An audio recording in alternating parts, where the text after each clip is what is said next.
Sinira ng pesteng harabas ang mga tanim na sibuyas sa Bungabo, Nueva Ecija. Ang detalye sa report ni CJ Torida.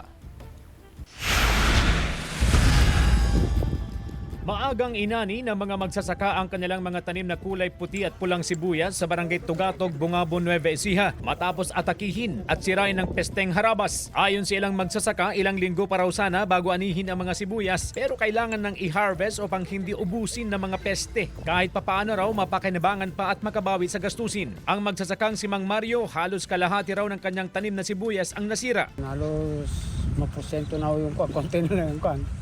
Ito lang halos kalahati na eh. Lalaki pa po ito eh, kung hindi nasira.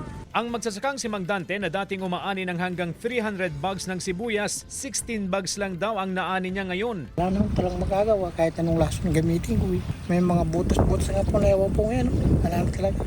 Karamihan sa mga inaning sibuyas ay maliliit na tinatawag na pickles. Bukod sa pesteng harabas, sumabay pa raw ang pag-atake ng mga ibong maya at uwak sa mga pananim. Madalas daw kasing sila ang kumakain sa mga harabas. Isa lamang ang barangay Tugatog sa mga lugar sa Bungabon na may malawak na taniman ng sibuyas. Sana po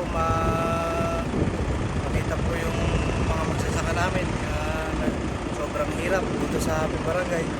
Natugunan na sana po hindi po bumaba yung presyo para po masuklihan naman yung pagod nila. Sinisikap ng GMA Regional TV na makuhanan ng pahayag ang lokal na pamahalaan ng Bungabon kaugnay sa problemang ito ng mga magsisibuyas sa bayan. CJ Torida, One North Central Luzon.